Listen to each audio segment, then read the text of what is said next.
The IB Psychology course introduces students to the research methods used in the field of psychology, as well as some basic principles.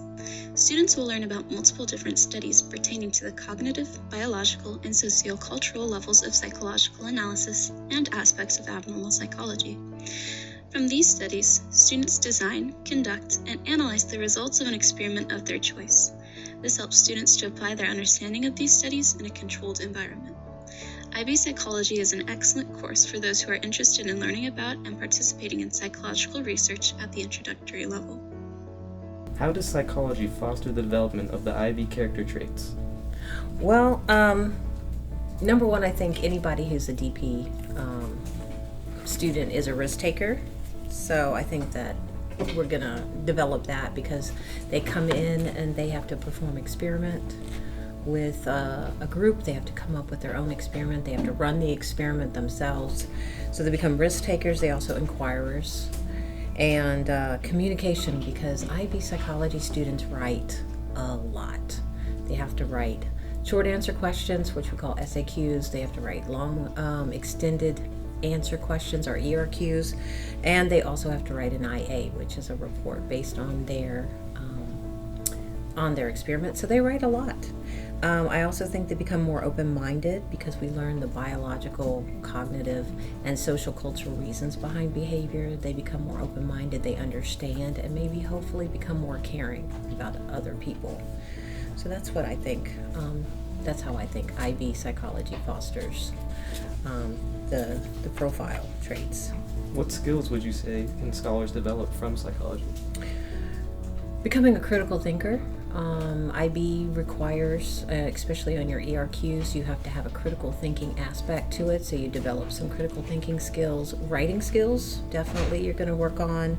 I believe you're going to become more caring, more open-minded, more understanding of why you do the things you do and why others maybe do the things that they do.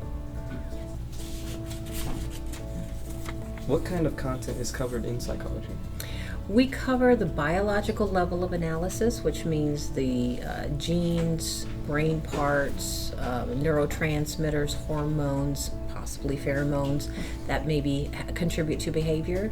Then we also talk about the cognitive level of analysis, which means that your thoughts and how thinking and memory play a role in people's behavior.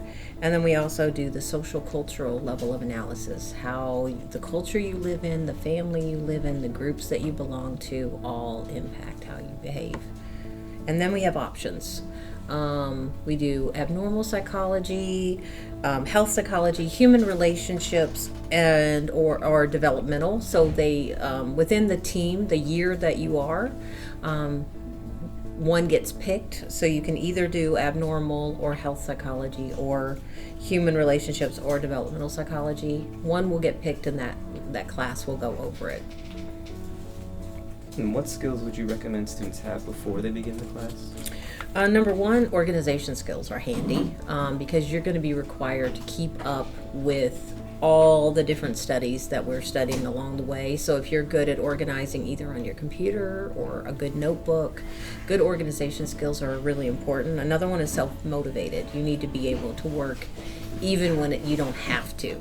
And you need to be industrious, so really hardworking. Make sure that you are willing to put in the effort to write an IA, to write a good IA, which is an internal assessment, which is that report about your experiment, and to rewrite it. You need to be have some good written communication skills would be handy. Follow a rubric, ability to follow a rubric would be also really handy.